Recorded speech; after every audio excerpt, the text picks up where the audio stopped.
Hello, everyone. Hi. Let's see. Welcome Hi, back. everybody. Nice to meet you if you're new. My name's Megan, and I'm here with my admin team, Sarah and Susie. We are so excited Hi. to join tonight with Katherine Center. Give you a minute to freak out. Yay! Yay! Katherine, how are you doing tonight? I'm great. I'm so excited to be here. Y'all are awesome. Thank you for thinking of me. Well, Oh, can you guys hear Megan? Megan, we lost you. We lost you. Yeah, now I can completely hear you. lost me? Oh, but she's No, back. you're good. Okay. You're back. You're back. Okay. Well, when we started brainstorming about 6 months ago that we wanted to start doing author events, your name was like our top three. Thank you. Big fan. Ellen Hildebrand and Riley Sager. We were like, we want those three. Oh man, that's some good company. Wow. Thank you. Yes. I feel very honored. We're so happy to have you here. Yes. Yeah. You're a huge hit in our group because, as you know, we're a Book of the Month fan group at our core. That's how we started, was just being super obsessed with Book of the Month. And then we just kind of branched out because there's just so many good books out there, but Book of the Month really helps us find 5 new or returning authors a month. Yeah. So the first thing we always ask our authors, what are you currently reading? I'm reading a nonfiction book right now that is called Flow. And the subtitle of it is, I think I'm going to get it right. It's like The Psychology of Optimal Experience. And it's like a whole book about like how, y'all know what flow is. It's like when you're working on a project and you're just so into it and you're just having such an amazing time that you don't even notice time passing. You're just totally lost in your own brain, just like feeling great, and you're in this state of flow. Well, there's a whole book about being in that state of flow, and it kind of breaks it all down as to why it happens and why it's good for you and how you can get it to happen more often. And I feel like my whole life is kind of like chasing a state of flow in a lot of ways. And I'm never happier than when I'm like in that state, that like blissed out state of like making something or working on something and losing track of time. And so this book has been totally fascinating. It is dense. So it's like not for the faint of heart, but there has, like, I always write in my books. Like I'm like a horrible monster when it comes to books. I just maul them. I dog ear them. I take them in the bathtub and drop them in. I mean, my books get totally mutilated. And but I like doing that because it makes me feel like I own them. It makes me, it's like I'm making my mark on the books. And I always underline books that I'm really into, fiction and nonfiction. And this book, there is not one page that doesn't have like 10 sentences underlined. Oh, nice. So I'm super into it. It's been a fairly slow process because it is not, it's not light reading. But I'm loving it. I'm on the last chapter. I'm just about to cross the finish line. But it's been super inspiring. So yeah, that's what I'm doing. That's awesome. Cool. That kind of ties into the next question of, being in the flow and all that. Can you tell us a little about your writing process and where you pull inspiration from? Yeah, so inspiration's everywhere. I think it's a lot to do with just like having the right antenna, like putting your antenna up and just, it's like the whole world is full of butterflies, and it's just like which ones are you going to catch, gently in your net and then like funnel into your novel. So I just try to always really stay open to things that are meaningful and poignant, but especially things that are kind of inspiring around me in the world, because I have kind of a hard time getting inspired. Like I'm a person who's like very easily discouraged, and it's very easy for me to get super pessimistic, and I'm always just like sort of one dirty look in the grocery store away from being like, you know what, we're all doomed. Like I'm really, it's not easy for me to be super optimistic. And so, but that's partly why I write books that are kind of optimistic, kind of authentically optimistic about people who have to struggle through hard stuff and kind of get to a better place with it. It's because I want to believe that that's possible, you know? And so, yeah, I spend a lot of time trying to look for stories in the world that will make me feel hopeful about the human race and about our chances, you know, of like pulling it together. And we need that right now. Yes, we do. Yes. Absolutely.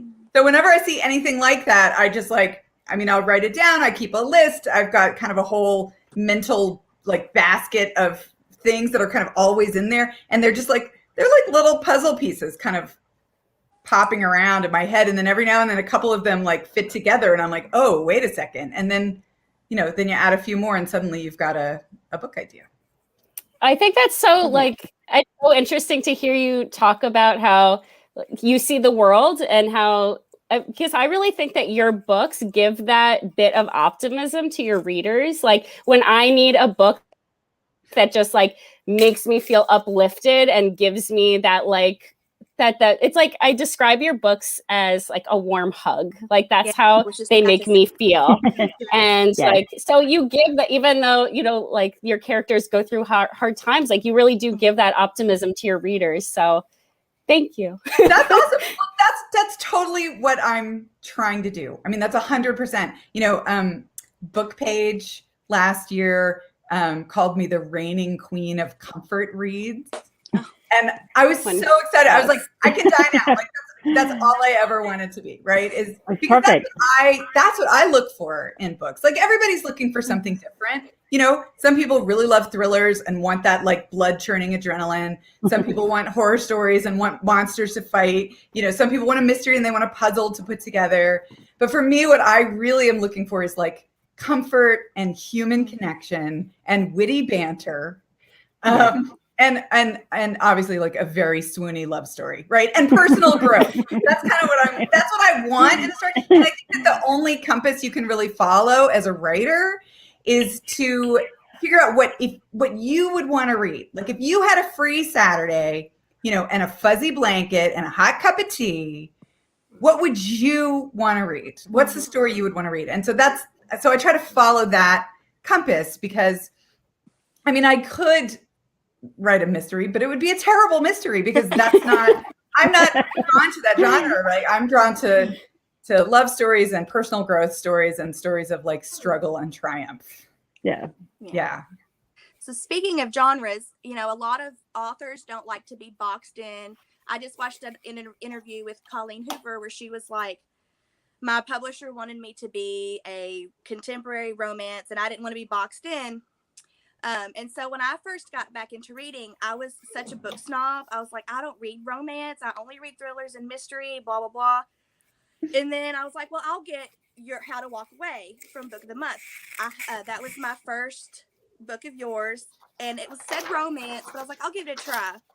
I felt like it was like 5 different genres in one. And it made me start liking romance. And now that's like my favorite genre. Do you think Book of the Month kind of limits you on the one genre when really you're so many different things?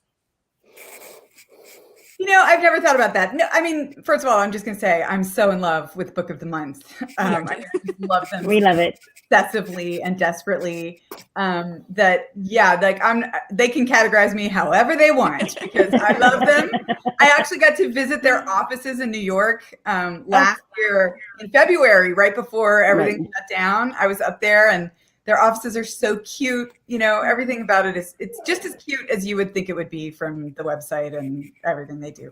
And they're so personable too. Like if you have a question, like, so I'm not going to say her name right, but Sobian, you know who I'm talking about? Oh, Siobhan? Yeah. See? Yeah. Siobhan, yeah. Wrong. I got her name. I think it's an Irish name. It's Irish, yeah. High up there. And like she herself has talked to me. Amazing. It's amazing. Amazing. Yeah. So yeah. really She's cool. Awesome. I'm a big fan.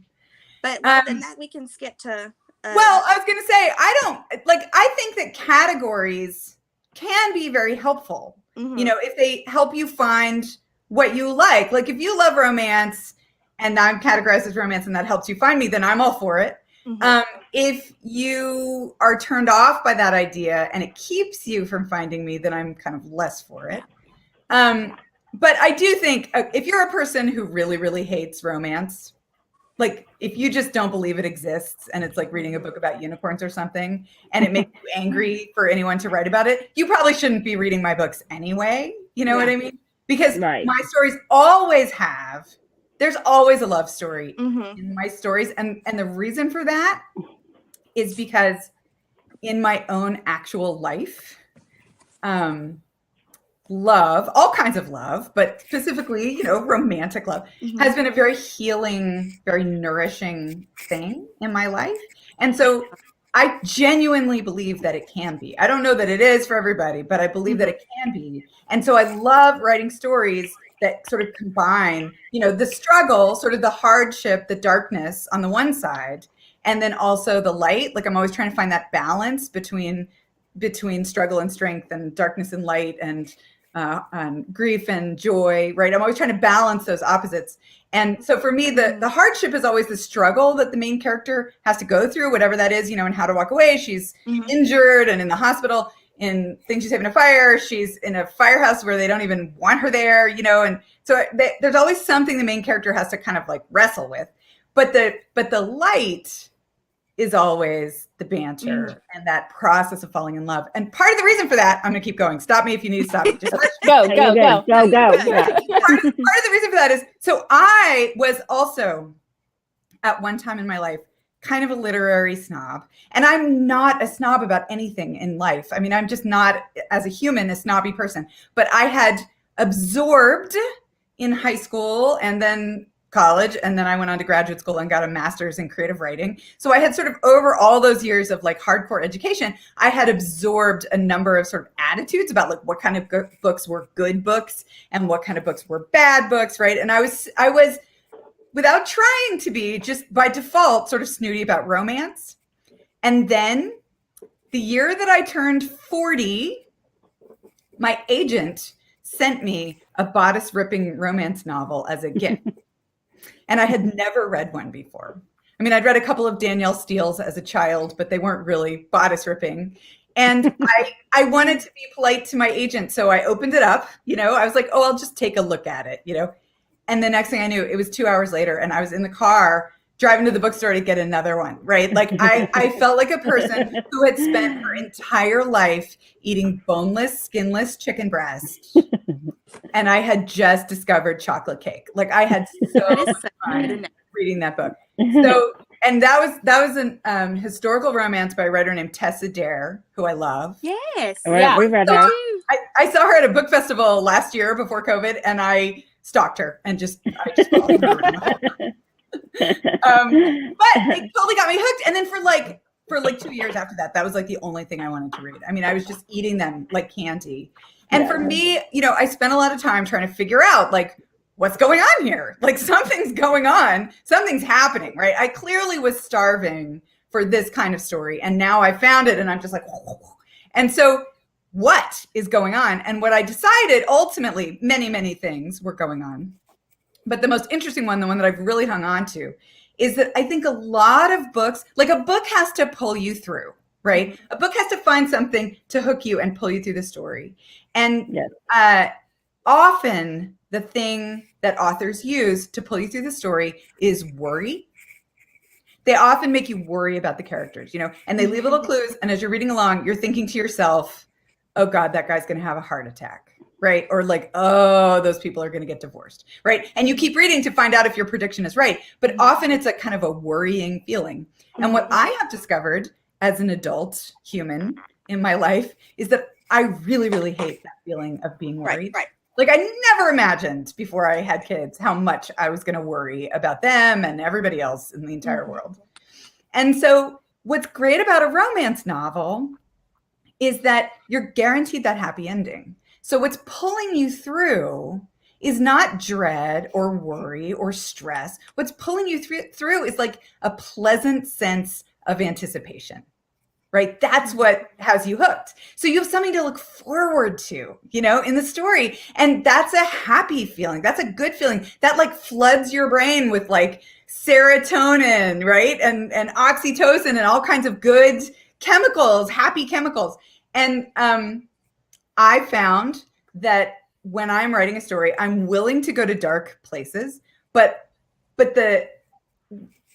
I want people to be pulled through not by a sense of dread. I want them to be pulled through by a pleasant sense of anticipation. And a love story, by definition, creates that. Right. You know what I mean? Like if you know that I'm kind of building a little love story between Maggie and Ian in How to Walk Away, you feel it. You know what's happening, right? There's a tension that's building, right? And that gives you something to look forward to, even as she is stuck in the rehab gym trying to do all kinds of hard stuff. So again, it's that way of like balancing the darkness and the light, which is really important to me. Right. I've Like, talked there's going to be that self growth and that struggle, but also like, yeah, it's the romance that makes you want to keep reading as you're like, when are they going to kiss? Like, and you're so excited. Like, yes, it's happening. Yes. Yeah. And that is what hooks me as a reader. And that's the only thing I can do, right? Is write a story that would be something that would hook me as a reader. I don't really get hooked by mysteries because I'm always like, look, they're already dead. Who cares? Like, but everybody's different, right? That's my whole thing. Like the older I get, the more I realize that, that stories are not a hierarchy. It's not like literary fiction's at the top and romance is at the bottom and everything else is in between. Right. Stories are a universe, it's more like music, right? Like sometimes you're in the mood for swing music. Sometimes you're in the mood for pop music. Sometimes you want to listen to jazz, right? It's just kind of your mood and your stage of life and what feels right to you, what taps into whatever it is you need to kind of be feeling and experiencing in that moment. I think stories do the same thing. And I think high school kind of does us all a disservice when they kind of turn it into a hierarchy. And then we deny ourselves fun things like chocolate cake because we think that's not impressive or it's not literary or, it's got silly covers or whatever. And so for me, the best thing about being in my 40s has been freeing myself, of all of those preconceptions that kind of kept me from having like so much fun. And now I just have so much fun. Right. Reading should be fun. It should relieve stress. That's all the things it should be. It shouldn't be a chore. Yeah. If a book feels like homework, I'm out, and I've exactly myself. Yeah. If I'm not hooked by 50 pages, if I'm not just like, if the pages aren't like turning themselves, I'm out. Because I just feel like I am too slow of a reader and life is too short for me to like slog through books that are not, inherently satisfying on some very basic level. So yeah. That was a long answer to a short question. Well, just to go back to something you were saying about like how you wouldn't recommend your books to someone who doesn't like romance, like so I read Things You Save in a Fire was my first book of yours that I read, and I thought that I hated romance, and that book just like changed my world. Like I was like, oh, like romance can be like this, like, oh, this is good. And I recommend that book to everybody who says like, I don't like romance. I recommend that book to them because I think that is a book that changes people's minds and it changes how people perceive romance. It's one of my just favorite books ever. Thank you. Oh my God. Well, I love to hear that. Well, and I agree. I think in our culture, in our broader culture, we tend to roll our eyes at love stories and think that they are ridiculous. But I disagree. I feel like there's really not a bigger choice you're going to make in your life than who you're going to build your life with, right? And who you're going to build a family with. Like that will determine lots of things. Like my mom is 80. She has been divorced from my dad for 40 years. She still sees him all the time because they have 3 kids together, right? Like that choice has impacted the entire rest of her life. And it's a really important thing to take seriously. I think we roll our eyes at love. We don't take it seriously. And as a result, we're not very good at it, which allows us to kind of decide that it's not real, right? That Hallmark made it up to sell Valentine's cards. But I just totally disagree about that. And there's a really great TED Talk about it, actually, by this woman named Helen Fisher. She wrote a book called Why We Love that I read years ago. And it just totally shifted my thinking about it, because she's basically saying that love is an essential thing, that when you study, she puts people in CAT scanners. People who are in love, she puts them in like brain scanners. It might be MRI, I can't remember. But she has them look at pictures of the people they're in love with. And then she looks at what's going on in their brain. And she also does studies that are the reverse, where she has them look at pictures of people who just broke their hearts. And then she looks at what's going on in their brain. Activity that's going on in the brain when they're studying these moments in people's lives, it's all taking place in the oldest part of the brain, right? It's taking place in like the reptilian brain. And so her whole theory, kind of based on all of that research, is that, you know, that love is this very essential human thing that has to do with, you know, raising young and all kinds of stuff, but that it's not something that we made up. It's not a fake thing. It's not a thing that doesn't exist. It's real. And so if it's real, why not pay attention to it and get good at it? I'm very interested in being good at love. That's a big thing for me. I like got chills when you were talking about that. That's amazing. Right. It's so deep rooted. It's not, and it's not frivolous. It's not frivolous, and we treat it like it's frivolous, right? And so we do rom-coms that are made by people who don't even like rom-coms, right? And they're full of pratfalls, and they don't have any emotional stakes. But I think that love matters because life is hard, right? I mean, not to be too bleak, but we're all going to die alone, right? Love matters because life matters, and because life is really hard. And it's this, you know, when people love you and when you love people back and when you have a life that's full of love, it's like this antidote to human suffering, right? And human suffering is a given, but if we don't believe in love, it's like you don't have anything to fight back against. So yeah. I'm into it. I'm speechless. So has writing in quarantine been pretty hard for you, or are you currently writing, or are you in the editing process right now? So I just turned in a book 3 weeks ago, which will come out not this summer, but 2022. And I also wrote something really fantastic that I'm so excited about. I hardly know what to do with myself. In January, I did not have an assignment to write this. Nobody had given me permission to write this. I just was taking a shower and I got this idea, and then I just sort of heard a voice talking in my head, and then I just went down and started writing, and then suddenly I had a 40-page short story. And so I wrote a book years ago called Happiness for Beginners. And there's two main characters in that story, Helen Helen, oh God, what's Helen's last name?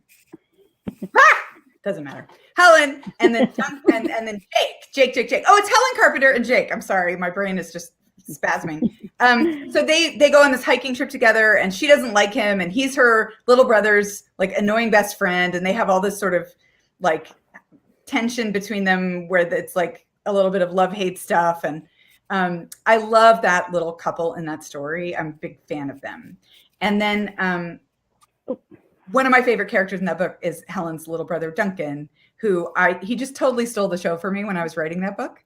And I always wanted to find a way to write a book for him, like write another book that was his own book. And so I wrote a book that came out last summer called What You Wish For. And Duncan, Helen's little brother, is in What You Wish For. And so there's these two books that have these connected characters. And I got this idea that what I wanted to write was a short story about the first night that Helen and Jake ever met each other, which was like 6 years before Happiness for Beginners even started. Jake was like a 16-year-old teenager. Helen was 26 and getting married. And his like first glimpse of her ever in his entire life was as he followed Duncan bursting into the like bridal dressing room. And he like beheld Helen in this like strapless bridal gown, sort of like pulling up her garter, you know, and he just like he just fell in love like in that moment and stayed that way forever, basically. And so I wrote a story about that night and all the shenanigans that went on. And it was so much fun. I wrote it in like a trance. I had such a great time. So that's coming out this summer. That's going to be in the back of the paperback of What You Wish For. So you can read What You Wish For and then get to the end, and there'll be this little 40-page short story about Helen and Jake and the first night they ever met. Fun. And what's the name of that? Well, the story is called The Guy at the Wedding. The Guy at the Wedding. And when I wrote How to Walk Away and Things You Save in a Fire, I also wrote a bridge story between those two books, and it's called The Girl in the Plane. And I've read that one. Oh, yeah. Oh, you have? Okay. Yeah, So it's the same idea. And I think they're going to let me read it for the audio. So when you listen to the audio, it'll show up at That's the end. how I did that one, was audio. Yeah. And I loved listening to it. I felt so glamorous getting to read that audio. That's really Well, then speaking of happiness of beginners, did you happen to go on an adventure similar before you wrote that to kind of get some inspiration? Well, I did it when I was in college. So I did a very similar hiking wilderness trip when I was in college. And I, much of the plot of what happens to them in that story is just basically what happened on my trip. Like, we had a freak snowstorm in the middle of the night. We had a guy who fell on a tree and broke his hip, and we had to carry him 3 miles out of the wilderness. Oh, gosh. There were a lot of similarities. And I kept a really detailed journal while I was there. So when I decided to write that book years later, I busted out the journal and I had tons and tons of very specific details about everything. But it was funny because I actually saw a couple of years ago, I saw a review of that book on Goodreads where this woman said, my whole book club loved this book, but we all agreed this lady has never been hiking in her life. Oh my God. Oh, no. I thought it was super funny. When I read the synopsis of that, it kind of reminded me. Did you ever watch the Gilmore Girls, A Year in the Life, where she leaves and goes on a big hiking trip adventure to find herself? So I think it's partly your book and part some of that the Wild memoir that Reese made. Yeah. So it reminded me some of that. So you should watch the Gilmore Girls, A Year in the Life. I will. That's a great assignment. So one thing, a lot of people connect your name with your new covers, the beautiful flowers on the covers. Do you have a lot of influence on your covers? And are you planning on converting all of your backlist to this style? Oh, that's a great question. I'm so grateful for those covers. The designer at Macmillan, which is my publisher, who invented the How to Walk Away cover, that kind of red, iconic cover with the flowers. I will love her forever, desperately. Like, I wish I could move to New York City and like pitch a tent outside their office building and just like throw flowers at her every day as she comes and goes from work.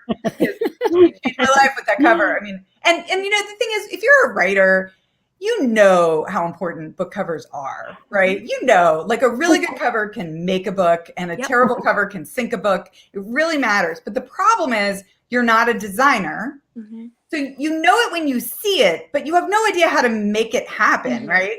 But if you're a like novelist, every time you go into a bookstore, you're like, good cover, bad cover, good cover, So for years, before I came to Macmillan, when I was at a different publisher, every time I would see my covers, I would cry. I never liked them until How to Walk Away, and then everything changed. And so I'm very grateful for those covers. And How to Walk Away was actually my first book to ever hit the New York Times bestseller list. And so that was awesome. And I'm so grateful that happened. And then ever since then, like, a lot of people think that's my first book. Right. Like, I remember when Things You Save in a Fire was about to come out, people were like, I loved her debut. Let's see how her sophomore effort goes. And I was like, no, this is I'm good. But you have 8, right? 8. I have, oh God, I'm losing count. Yes, I have 8 out in the world, and I just turned in number 9. Yeah, I'm bad with math, but yes, that's correct. So those early books, once How to Walk Away did really well, and then Things You Save in a Fire did really well, Random House, which was my original publisher, decided to go back and re-release those older books and with new covers. And they have very thoughtfully gone back and done like flower motifs. So I've got 2 this year that are coming out. My very first novel, which is called The Bright Side of Disaster, which I wrote 1,000 years ago when I was just a tiny little kitten, is coming out this year with a pretty new cover. And my second novel, which is called Everyone is Beautiful, is also coming out this year with a pretty new cover. So I'm super, super grateful. Did I answer your questions? I can't remember what the You did. Yes, it did. Yeah. The covers are amazing. Yeah. I love them. It's such a good idea to re-release them. Yeah. I agree. Although my style has changed a bit since the early years. So they're slightly different. They're not as swoony, you know, because those early books I wrote before I had discovered romance novels. So I didn't fully know exactly how to write a love story. I hadn't studied that yet, but they wanted to be love stories. But they still have the same sort of wry sense of humor. So there's a lot of good Katherine Center yumminess in them. That's awesome. Yeah. I I'll have to go somehow back bring and this read up this. in every single conversation we do, but speaking of romance, I think there is a common plot line. You know, you have their meet cute, and then you have them get to know each other, and then something happens, and then there's grand gesture, and then happy ever after. Do you think that kind of follows in your, somebody has to do the grand gesture? You know, it's funny. I don't exactly think of it that way. I really think a lot about plot, and I really think a lot about structure. I spend just copious amounts of time reading books about plot, studying it, trying to figure out how it works. That is the hardest thing for me.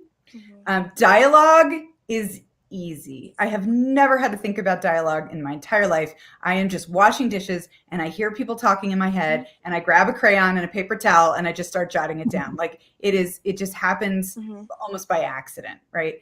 But with plot, it's harder. And when I was younger, I used to think that if a book had a strong enough voice, you know, if the voice was really engaging and compelling, especially because my books are always first person narration. So I used to think that if the narrator just felt like a really good friend of yours and was likable, that you would stick with her through the whole thing. And that may or may not be true. But what I've come to understand as I've gotten older is that the shape of the novel, the pacing, the order of the scenes, how things unfold really, really impacts your emotional experience in the story. I mean, it's like a roller coaster, right? You know, there's a difference between doing a loop-de-loop and doing like a big cyclone thing. There's a difference between, you know, a kiddie roller coaster that just kind of glides around and one that goes way up and then drops you. You know, all the physical scaffolding underneath the story impacts your experience. And I really, really want people who read my books to kind of get, you know, all the feels, you know, that expression. Like, I want them to feel everything. I want them to, I mean, ideally laugh and cry and swoon, you know, and long for things and hope for stuff and get angry and, you know, feel vindicated and just feel all the good stuff, right? And so I pay a lot of attention to plot. And I actually think that of all the genres, I think romantic comedies or love stories that are especially contemporary, where it winds up with a happy ending, I think it's the hardest of anything to write, right? Because we've all been in love. We all know what it is. And it's very easy to see when it's inauthentic or when it's not going right or when it's not building properly. So, I mean, yes, there is a kind of basic structure, right, to a love story. They have to end up together at the end. They definitely have to have some kind of a significant meeting in the beginning. I think it's really important to have a moment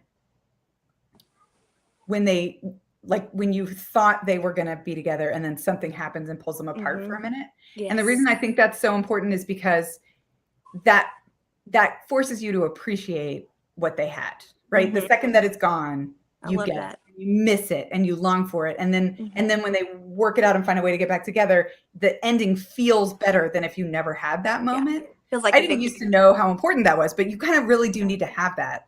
And so what you do is you kind of, in some ways, you work backwards, you know, and you sort of reverse engineer, make sure that you can get to those moments in an authentic way. You know, I get frustrated when I read books that feel like you're bumping into the plot, you know, like you're bumping into the scaffolding of the plot, like somebody made an outline and then they followed the outline. For me, I always make an outline and then I don't follow it, because as the main characters sort of become alive, you know, they're like the Velveteen Rabbit, right? They become real. They start talking to you and they start doing stuff you were not expecting them to do, and things start happening that you never saw coming. And for me, that's a really good sign. That means the story's alive, right? It's kind of got this big fire in its belly and it's lit up and it's a real thing that's got its own momentum. And, you know, I really feel like when a story's really cooking, I'm just taking dictation. You know, I'm not pushing it forward. It's pulling me along the same way it feels when you're reading a story that's pulling you along. So I'm always trying to get the plot pieces in place. I think a lot about that. That's the hardest part for me, but you know it when they click together, right? And then it's bliss, because you're like, all right, this story's going to do what it needs to do. Like, we're going to find the magic and it's going to be amazing. And it's also super frustrating when you can't find the magic. Like, I have a whole book that I wrote in between Happiness for Beginners and How to Walk Away that we just shelved. I mean, I've just got a whole book that it was at my publisher.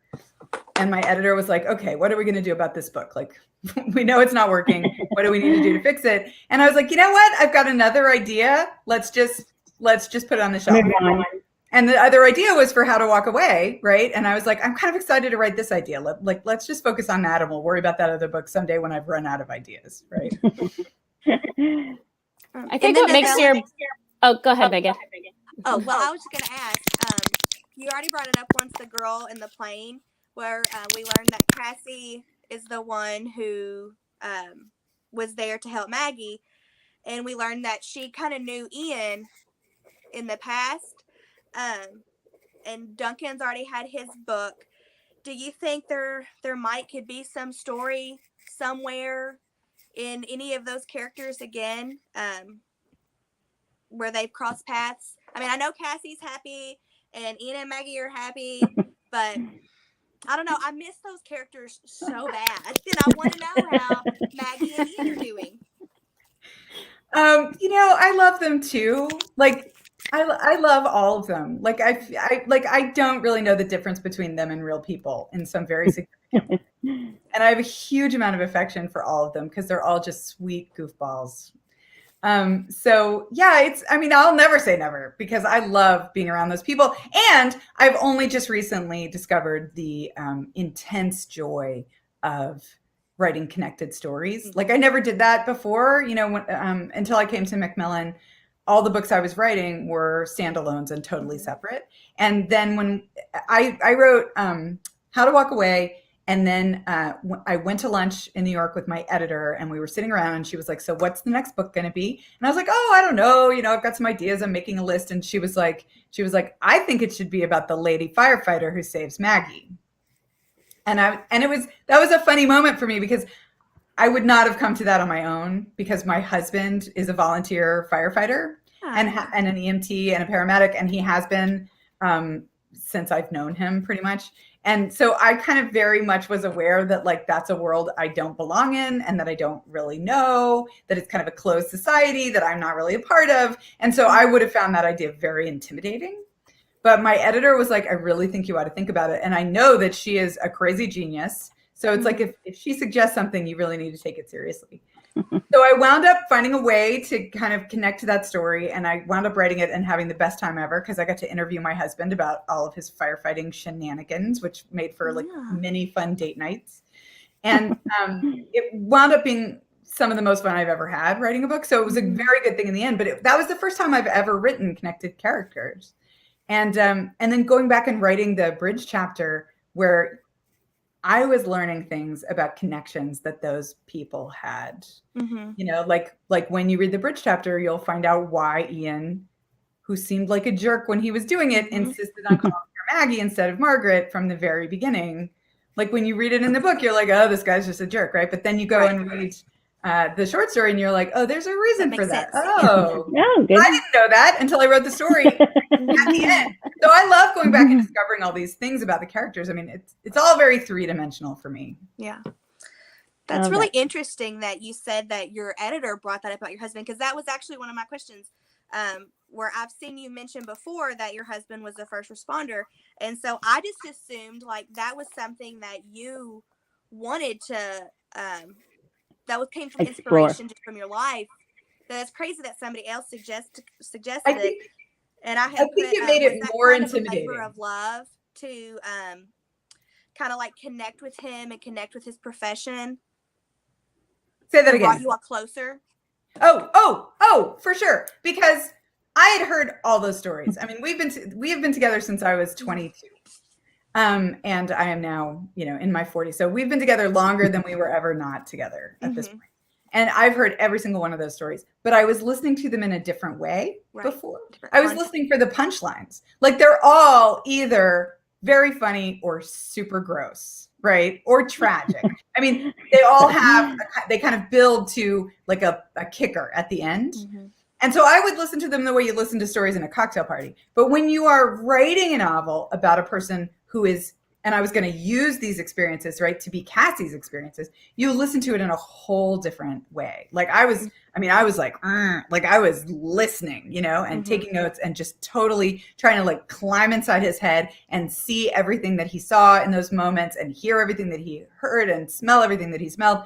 And so that's just a whole different way of listening. And I think it was super fun for him to get to relive all those stories and share them in this much more intense way.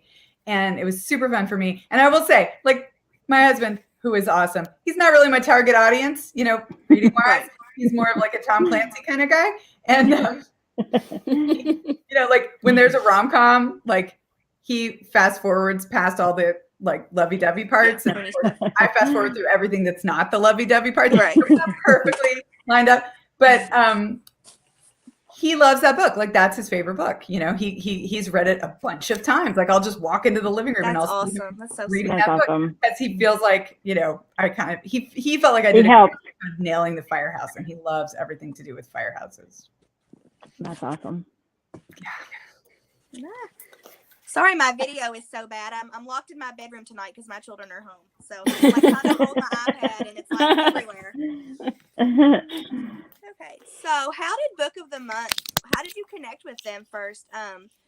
Usually they don't feature so many from one author, especially right in a row. Is that like an agreement you have with them, or is it just pretty much based on like how well your last book did and the audience and what we want? Pretty much every summer for the past couple of years, it's been like, okay, we can count on a Katherine Center and a Riley Sager book. And it's like, you two have like, so how did that come about, and how do they keep picking? So I really believe that they pick books based on what they loved, right? I think it's a very authentic process. I don't think that they do anything because they're supposed to, right? And so when you've got a new book coming out and that somebody at the publishing house sent a copy over to Book of the Month, you're just hoping and praying that they loved it, right? And so I think it's just lucky, Siobhan actually did a review of it, a video review that I saw of Things You Save in a Fire after it came out. And she was just saying, we don't normally do 2 books in a row by one author, but we just love this one, as much as the first one of hers. And so, they brought it in. So I feel very lucky. I mean, they're they're so great, because it's so overwhelming in life. There's so many books, and how do you even, oh my gosh, yes. There is no time. Even walking into, Target, there's 50 books that you don't know how to begin to sort through. And so the fact that they're curating those books for you and they're finding really good reads in all these different genres that you're going to love, like it's awesome. It's helpful. It is awesome. Yeah. Yes. I don't know if you know much about kind of what we do in our group, but we kind of started with that being in our mind, like there's so many books out there to pick from. So we kind of came up with these monthly challenges, and each month we have like a little game or something. This month it's a March Madness bracket. And so it's broken down into 4 different categories. And one of them is 2 books by the same author or 2 books with a similar title. That way you can kind of hunt and narrow down your TBR and pick the next one instead of being overwhelmed by how many different books are out there. Yes. So, that's a great idea. It's a lot of fun. That's the way to do it. Because otherwise it's overwhelming. I agree. It's so overwhelming to just be like, of all the things out there. But back to the Book of the Month, how early do you have to submit your book for choice, and how early do you know before it gets picked? That's a good question. I don't really know because they kind of do it at the publishing house. So, and they're, you've got a publicist, and that person is like sending stuff out to People Magazine and, all these different places and hoping that they'll read it and love it. And so I would suspect that that's about the time that they're sending out. And that's a few, I don't know when that is. I'm not sure when that is, but it's months before publication. Months, right. It's after you've got ARCs, right? Advanced Mhm. reader copies. And then I think I found out about Book of the Month maybe a month or two before it happened. And then, of course, you're not supposed to tell anybody. Right. Hold it in. Secret. Super secret. And but it's very, I mean, it's very exciting. I mean, it's life-changing. When Book of the Month picked you, it's life-changing because it's all these people who would never have found you otherwise, and it's so hard in general in the world for books to find the readers who are going to love them. And so when Book of the Month says, hey, trust us, this is going to be a good read, it just changes everything. It's awesome. Right. Are you a Book of the Month subscriber? Oh, that's a good question. I am not actually technically a subscriber, but my sister is. And they have sent me lovely boxes that I have received. I think one of my problems is that because I am an author, people send me books all the time to blurb, and to do quotes for, and to review, and to do book events with other authors. And so I have 3 columns, of books on my bedside table that are terrifying. Oh, wow. I'm always behind in all the reading that I'm supposed to be doing. I mean, I've got at least 10 books right now, just giving me the hairy eyeball from my bedside table. So I'm not a person I'm not really looking, for new reads, because new reads just are coming in the windows and the doors all the time. Oh, right. I'm sure. But I absolutely 100% absolutely would be if I didn't have that sort of unusual circumstance where books are just pelting themselves at my head all the time. Are you reading constantly? How many books are you reading, would you say, every month or year, however you measure it? I will confess to you that I am not a very fast reader, which is a kind of a curse in this industry, because there's so many great books out there and I wish I could read them. My son is a really fast reader. He can do a 300-page book in 2 hours, and I'm always very jealous. I do not have that. So I read kind of at a talking pace. I sort of have to hear the book in my head. Because, and for me, I think that's connected to being a writer too, for me, because actually I was doing a Q&A today, and one of the questions was, do you listen to music when you write? And I was like, never, and the reason for that is that for me, language is very much like music. And the syllables, the way the words fit together, the way the sentences string together, the speed, the tempo, the sounds of the vowels, the way the consonants bang together, I hear it. It's a very auditory thing for me. And so if you were trying to listen to music at the same time, it would be very confusing. It would be cacophony in there. Where was I going with that?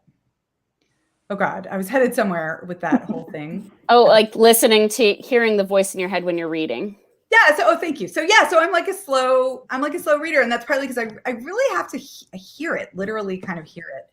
But I'm also just not a fast reader. I mean, my mom always felt really sorry for me in high school, and she would always sign me up for speed reading classes, and I couldn't do it.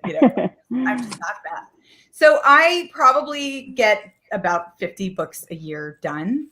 And that's still impressive, especially that's a lot. Yeah. Yeah. I mean, yes, it's not nothing. And I should be proud of myself, because, I have this, this one, we've all got the one friend who reads 100 books every year, and then posts on Facebook, and I'm like, but that's us. We do that. I would love to be that person. I so badly want to be that person, but I'm just not that person. I can't go that fast. So yes, I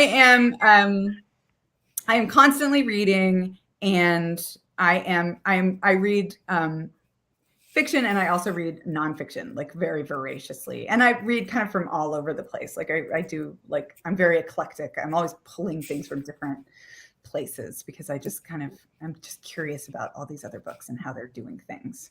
Do you listen to audiobooks? I was going to ask that. Good job. I do. I love audiobooks. Although I will say I don't listen to as many fiction audiobooks as I do nonfiction. I really, really love nonfiction, and I love to hear the writers themselves reading the nonfiction. So I love to listen to, Malcolm Gladwell reading his book, right?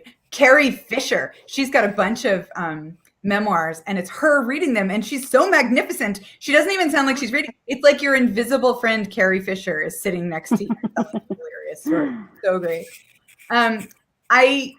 I sometimes struggle a little bit more with fiction audiobooks because I think I just want to see it on the page. Mm-hmm. And I think sometimes the voices and the acting element of it, unless it's done just right, can be kind of off-putting. Like I think a person who's not, like my books always have a kind of very wry sense of humor to them. And the characters are supposed to be like saying all their dialogue in these kind of, in my head anyway, it's in a very deadpan kind of way. And I'm so lucky that I have Therese Plummer reading my audiobooks because she's amazing and she does a fantastic job. But I don't know, fiction is harder for me. Every now and then I'll come across one that I really love on audiobook, but generally speaking, there's a good chance that I'm not going to love fiction on audio. Yeah. But audiobooks are so great because you can get things done, right? If you're Exactly. Yeah. Oh yeah, we're big fans too of audiobooks. I found that if I turn an audiobook up to like, see, I have diagnosed ADHD, and if I turn the speed up to like 2.5 or higher, my husband makes fun of me. He's like, I can't understand anything they're saying. It's blah, blah, blah, blah, blah. But my brain has to work to listen to it. Yeah. So I don't miss and space out. Yeah. And so I love audiobooks, especially with a good narrator, because it can make or break. Yeah. I don't like reading sci-fi. I don't. Mm-hmm. But the Blake Crouch, am I saying his name? Is it Couch or Crouch? I think it's Crouch. And Dark I think it's Matter. Crouch. The sci-fi, the audios were amazing. Okay. So good. And I would have never, ever sat down to read that book. Yeah, I think a really good audio narrator can make the book, can enhance the book, can make it even better. That's definitely true. So there's a little bit of luck of the draw there, but yeah, I'm a huge fan of audiobooks. I'm like a mom, right? So I'm always cooking dinner and driving carpool and running errands. And, it's just so nice to be able to have just books happening in the background and have your brain not be bored. How old are your children? They're bigger than they used to be. My son is in 9th grade, and my daughter is a senior in high school. She's about to turn 18. Wow. Mind-boggling. Wow. Mind-boggling. I don't know how that's working. My husband and I are just getting younger. So I don't know how They're going up, you go down. I get that. If you could pick one author to read for the rest of your life, do you have one that you just love so much that you'd be okay? That is such a hard question. That is a hard question. That's awful. I'm panicking. Is it binding? Is this a binding? And it can change in 5 minutes from now. Yeah. Okay. All right. That makes me feel better.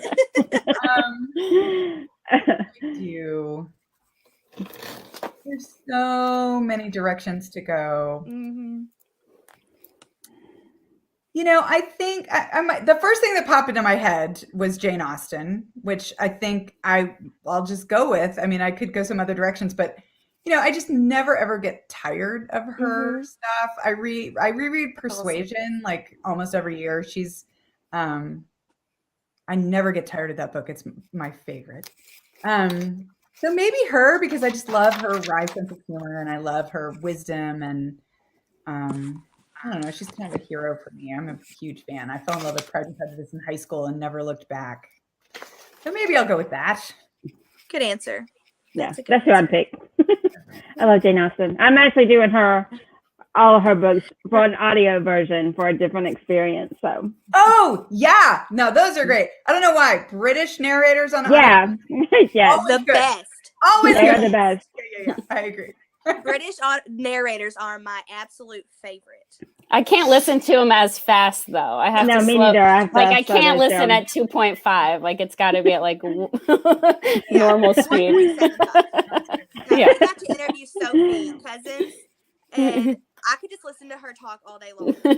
She was fun too. Yeah, it was fun. Yeah, so sweet. She's Susie, you mentioned there's quite a few audience questions. Yes, I have a lot of audience questions. Our viewers watching have been typing them into the comments. So which book of your own is your favorite? Is one of our audience questions. Well, that's a really good question. I love them all in different ways. The same way that you love your children in different ways. One book of mine that was not in the forefront of my consciousness for a while, that came out in 2013, has risen in the rankings recently because it got turned into a movie. Did y'all know about this? Yes. So I wrote this book called The Lost Husband in 2013. And in 2018, an independent movie company bought the rights to it, and they made a movie out of it. And it stars Josh Duhamel. Ooh. Oh. And it's also got Leslie Bibb starring as Libby, the main character. And the folks who made the movie, they filmed it. The story's set in Texas. They filmed the movie in Texas. They very kindly invited me to come out to the set one day and be an extra in the movie. Fun.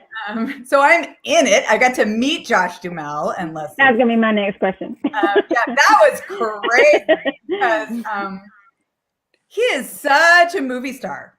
You know what I mean? Like he is such a movie star. He's like 10 feet tall. He's enormous. He's dashing. He's very handsome. And he very sweetly came over to talk to me, and like introduce himself. He was like, so nice to meet you. I hear you're the author and you wrote the book. And he's like, chatting with me like normal humans do. And I totally panicked. I just totally panicked.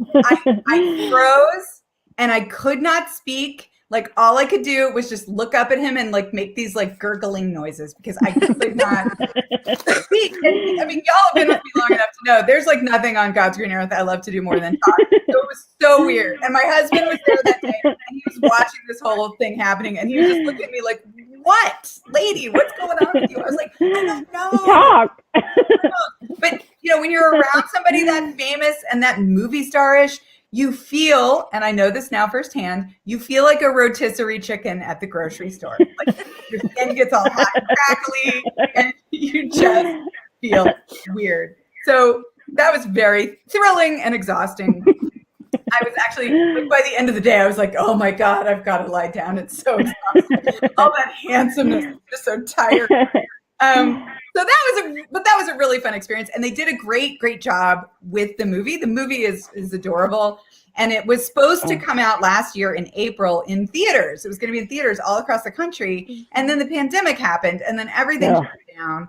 And so we were going to have like an LA premiere and a red carpet thing and, the whole thing. None of that happened. And I was kind of like, I was a little sad about it, because, my life's not that exciting. That would have been very exciting. But then it turned out to kind of be like a really good thing too, because it was like, here was the country totally freaked out, right? Shut down. People are dying. COVID is happening. Everything's awful. And here's this sort of lovely, gentle, warm-hearted movie that kind of launched itself out onto the internet, and people just started watching it, and they started telling their friends to watch it, and it became a kind of grassroots thing. And then at the end of the summer, Netflix called up the production folks and said, we want to put it on Netflix.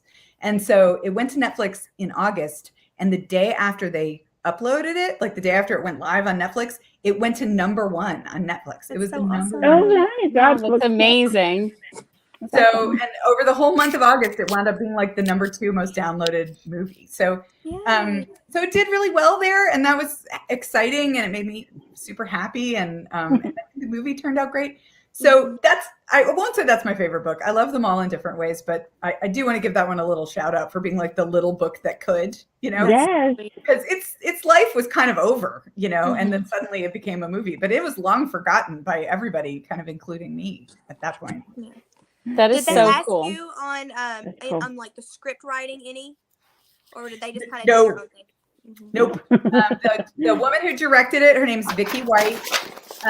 she adapted the screenplay, and she did a great job. You know, and it's really hard because a novel is like 350 pages, Right. give or take, and a screenplay is like 90 pages, right? Yeah. With a lot of white space. So you're basically making a shrinky dink of the book, right? Mhm. You just have to shrink it way down into this tiny little thing, and you have to cut out everything that doesn't fit. And those are a lot of tough choices, and I think she did a really good job. Yeah. Awesome. If But yeah, you no, were, I was not involved. if one of your more recent books were to be turned into a movie, which one would you pick? If you could pick, like, would you pick one if you could? All of them. Oh. I'm a huge movie fan. Like I love movies. It was so fun to watch that book become a movie. Oh, I bet. No, all of them. I would love to see all of them be movies. I don't even know how to choose. It would be so fun to see any of them. Yeah. Um, That's okay. You don't have to choose. well, Yeah. We will make you. like What You Wish For is my book that came out last summer, and I've often thought that it could make like a really cute TV show because it's set on Galveston Island, and which is a beautiful Victorian sort of seaside island. I mean, it's not all beautiful. There's a lot of tattoo parlors also, but there's a bunch of cool architecture, and it's got a lot of personality as a town. You know, there's just stuff going on. So, like sometimes I think, do y'all remember that show from the 90s, Northern Exposure? Oh, yes. I don't know. You're maybe too young to remember, but there was a show in the 90s that was set in Alaska, and it was in this little town. And you just kind of got to know everybody in the town, and you kind of became friends with them all. And it was just fun. People watched that show so they could go hang out in the town. And I've often thought that What You Wish For could be like that. Like it would be so fun to have a show set in a cute Victorian island town with all these sort of nutty characters going around. But yes, I'll take any of them. So just, Hollywood, just call me. I'm up. Awesome. If someone who's never read your books before wanted to read one, what would you recommend that they start with? I often suggest How to Walk Away. And it's probably just for the pretty red cover, but it's also, there is something kind of magical about that book in particular. It's I don't know. It's got something. I think it does the best of what I know how to do. It's extra special. Yeah, there's something really, and you never know, you're writing and you're like, come on, magic. And sometimes it comes and sometimes it doesn't. Usually it does. But that book just had magic in spades. The magic was like, overflowing from the page. Yeah. So probably that one is the one I would recommend. Who are your favorite contemporary romance authors? Oh, that's a fun question. I love Tessa Dare. I love Julia Quinn, of course, who just wrote, the Bridgerton. Yeah. Burning up Netflix. The books, I love the books. Read the books. If you liked the series, you will love the book. Lisa Kleypas, I love. And all of these, I love them because their dialogue is just on fire. Like they just do the most amazing banter, dialogue yumminess. I also love Joanna Bourne, who writes historical romances about spies in France, which are interesting. it's like going to a whole different world. It's really fun to read those. There's a woman named Pamela Clare who wrote a series that I loved about Scottish Rangers in sort of right around the time of the American Revolution, like in kind of New York. It's sort of like The Last of the Mohicans, but as romance novels. With Scottish people. So those were really fun. I liked those a lot. So you like a lot of historical romance. Would you ever consider writing one? I don't think so. I actually think the reason that I like it is because it is not what I do. What you do, yeah. So like, I don't actually read historical. I mean, I'm sorry, I'm saying that backwards. I don't read contemporary romance very much. Like if your question had been, what are your favorite contemporary romance writers? I wouldn't have had any answers for you. And that's partly because it's too close to what I do. And one of the problems with being a writer is it's almost like being a kid and going to a magic show and then thinking you want to grow up and be a magician. And then you go to magician school and you spend 30 years studying how magic tricks work. And then it's like when you do the tricks or when you watch other people do the tricks, it's like, okay, but now you know the tricks. Like it's still a good experience, but it's different than when you were just filled with awe, at the beginning. And I think for me, one of the problems that I sometimes have when I'm reading fiction is that I have a hard time turning off my editing brain. I have a hard time just relaxing into the story because I constantly am thinking, what would I have done with that scene? Like, what would I have done in that moment? Like, did she really need that adverb? It's hard for me to turn it off. And so I think part of what's fun for me about historical romances is it's far enough away from what I do that I can just turn all that off and I can just, kick back in the bubble bath and have a good time. So yeah, I really, and I wouldn't write one for that reason. One, I sort of think that the thing I do is probably the thing I was meant to do. It's very authentic to me. And when I want to tell a story, this is just organically how they happen. So I think writing historical romances involves like the ability to do a lot of research, right? The ability to kind of time travel in your mind, the ability to kind of understand like what it would be like to walk around in a corset all day. Like it requires a certain set of very different skills, which I could cultivate, but I don't think I will. I think I'm going to leave them as these fun, delicious things that I can enjoy, and I'll just keep doing my thing over here. But I will admire them, and I will take notes on them, and I will learn everything I can from them because I think they're awesome. Oh, we have an audience member who's asking about the flowers. We talked about this before we went live, but could you explain a little bit about the flowers behind you? So I painted these because my book tour didn't get canceled. It just all went, vertical and vertical. Vertical. Virtual. It kind of went vertical too, honestly. But, yes. I was like, that's topsy-turvy. So I was afraid that the book tour was going to feel sort of sad, when I was no longer like, because I love to go on book tour. I love flying around the country. I love doing book talks at bookstores. I love getting hugs from total strangers. I'm a hugger. I was going to say, are you a hugger? I'm a total hugger. Oh my God, yes. If you ever see me at the grocery store, come hug me. But I was kind of sad that it had been canceled, and I didn't, I knew we were going to do it all on Zoom, but it just wasn't going to be the same. And so I decided that I would try to make it feel really festive by painting a very pretty background. And so it was just originally for the book tour, but then I liked it so much that I use it all the time now. Like it's very hard. Yeah. I mean, it's just everything. Like, even if I'm like Zooming with my mom, I've got it back there. That's awesome. Yes. All right. So we had like a couple questions about your process, and then I think we will wrap it up. Do you ever go on writing, I guess, like a writing spree? Like, do you lock yourself and write for days and days, or do you kind of write like a little bit over time? I do actually lock myself away for days and days. That's actually what I do, literally. Oh, okay. Yeah, that's not real. That is what I do. So I am, I'm not a very organized person. I'm not a very habit-driven person. Well, at least not in writing. I can be in other things. But basically the way that I write stories is that I get obsessed with them and I fall in love with them. And it's the only thing I want to think about or do or talk about. And so I write the stories in these sort of bursts of crazed, obsessive enthusiasm.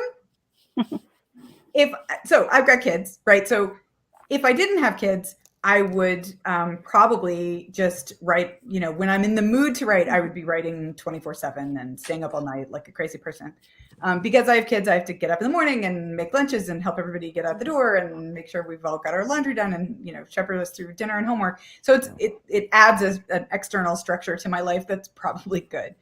But when I have a deadline coming up, I will schedule trips down to Galveston Island. I live in Houston, Texas, which is like an hour from Galveston, which is on the Gulf Coast. And I'll go down to Galveston and I will spend like 4 or 5 days there. and I'll just, I mean, I don't see any humans. I don't go to the grocery store. I just bring food with me. I go in this house and I stay there. And what happens is when I'm not interrupted, when I don't have anything else going on, when I don't have anyone talking to me or like pulling my brain in a different direction, my brain just circles around the story and I hear the people talking and I just get lost in the story. And what really does happen is I get up in the morning, I make a pot of coffee, I start writing, and the next thing I know, it's dark outside. And I can do that 4 or 5 days in a row. There comes a point when I start talking to the appliances in the kitchen. That's when I know it's time to go home. Time to go home. Go home. Like I've been alone too long. I'm going home. Ready. But I get a huge amount done. Like I can do like 100 pages in 4 or 5 days if I'm not interrupted. Yeah. And so, yeah, so that's my favorite way to write now these days. But that's really for laying out the first draft. Then once the first draft is there and it's just editing and messing around with stuff and rearranging things, I don't have to leave town for that. That's like a different kind of thinking. Just like work. The hardest part for me is always figuring out what the story is, right? Getting that initial sort of structure, roller coaster structure built so that I know what's happening. And to do that, I have to get really, really, really quiet. And I really just have to listen really hard to the story. Do you storyboard at all when in your planning process? Do you have like outlines and order on the wall of chapters and all of that? Like, I'm just judging by what I've seen in movies. So yeah, no, I don't really do. I do try to write an outline, but for me, it's not like a thing with like Roman numerals, right? It's just basically it's like a chapter list, right? And it's like I think this is going to happen here, and then this, and then this, and then this. Of course, I don't follow it. You know, I start with it and it gives you a sort of sense of safety that you think you know where you're going, but then it always changes. You know, I've tried various methods over the years. I've tried doing index cards. I mean, I've never really found like the perfect method. I think the method is really just kind of mental struggle and strife and kind of just, and I will say, I interviewed a guy who last year who was a designer who was telling me that the design process, like he designed like commercial spaces for like, you know, like restaurants and stuff. And he was saying that the design process is circular. And when he said it, like my eyes filled up with tears. I was like, oh, wait, that's my whole brain. My whole brain is a big circle. Like things just circle around and around and around. And I think the writing process is circular. You write a scene and then you go back and you read back through it and you edit it. And then that gives you more ideas. And so you write another scene, but then you circle back and then you go way back and circle. And there, it's, for me, it's a process of just kind of combing back through it, changing things, adding stuff, circling back through. It's not a linear process. It's like the shape of like white icing on a Hostess cupcake, but crazier. Perfect. do you feel like you get like a book hangover when you finish writing a book, like the way you do when you finish reading a really good book? No, I think it's different because it's such a relief when you're done. Like when you know you've done everything you needed to do, when you know the story's working and the book is like singing, you know, it's a really good feeling. It's kind of euphoria. But that said, yes, there is a sense that you don't really know what to do with yourself now because that thing has been obsessing you and driving you. And now you're just like, what? Like, what do I do? But of course, you know, I finished my most recent book and turned it into my editor. And now we're starting edits.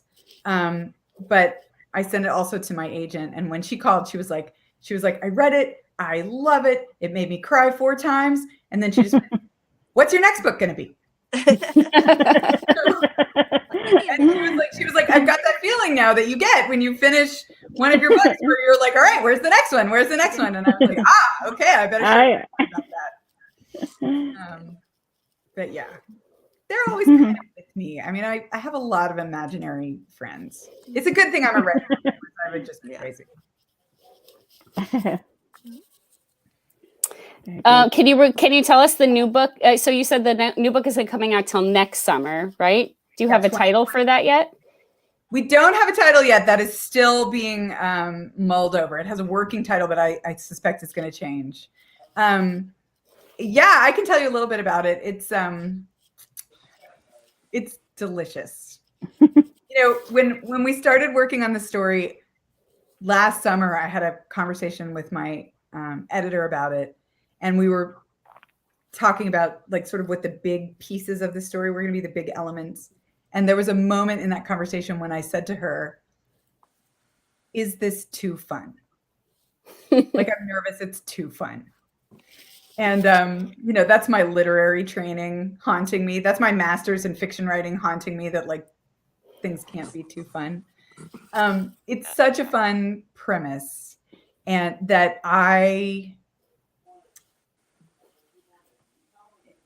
I don't even know what to do with myself. I had such a great time writing this story. And in the wake of 2020, which was such a horrible year for everybody, to just write a story that is joyful and hilarious and just got energy and kind of electricity on every single page was so much fun. And the one thing that I really love about it is that it is set on a Texas ranch. Oh, that sounds fun. And I'm a huge Dallas fan. Oh, okay. Huge Dallas fan. Like, I cried when JR died. Like, I lost a family member. Okay. I think I'm the only 31-year-old who was obsessed with Dallas. Yeah, great. So I'll be stalking NetGalley for that. Yeah, I'm from Texas. I'm like a 5th generation Texas person. My mom's family came from Germany in the 1860s. So we've been here a long time. And my grandparents had a cattle ranch that my mom, who's in her 80s now, runs. I mean, she doesn't like herd the cattle herself. She's got a ranch manager, but it's a 500-acre cattle ranch out in out I-10 on the freeway outside of Houston. And so that is the ranch that I grew up going to my whole childhood. It was where we hung out with my grandparents. I have spent huge amounts of time out there, birthday parties, friends, goofy, hilarious springtime parties, fun things going on down there. And so it had like literally never occurred to me to set a book on our ranch before. Like, it just never entered my mind. And then when I got this idea, I was like, why didn't I do this like 6 books ago? Like, this is a great idea. And being trapped in the house, it was so fun to just mentally go out to the country, and be out there. And it's a really special place to me. In my head, the actual ranch that all these imaginary people are traipsing around on is the one that I grew up going to. So it feels very special, and it's very, it's like a real, it's not some pretend ranch. It's like it's a real ranch. I know it backwards and forwards. So anyway, I don't think you can have too much fun like in a book right now. Like, that's what we need. Yeah, like we need, everything really is just awful. Like, books are the escape. Like, I don't think you need. I can't wait. I really agree. I just feel like it's been such a horrible year. It's been weird. Anything we can do to give ourselves a little joy is probably good. So yeah, I came to the same conclusion. I gave myself full permission to have as much fun. Absolutely. That's fantastic. I keep well, we'll be crossing our fingers that it's a book of the month pick. Absolutely. Yes. Me too. We cannot wait to read it. Yeah. Either way, you have to come back and talk to us about it. Always, anytime. This was super fun. Yeah. So once again, Katherine, we're just so thankful you took the time to chat with us, and we wish you so much success on your new book. And anytime, we welcome you back. Yeah. This is like my favorite thing I get to do all day. Talk to real people instead of imaginary. Right. Thank you guys for. Thank you. Thank you so much for coming. It's such an honor to meet you. We hope you had as much fun as we did. Some of her books are linked in the description box on the YouTube channel, so check those out. And don't forget, next Monday night at the same time, we'll be talking about The Lost Apothecary. So we hope to see you soon. Yeah. Thanks, guys.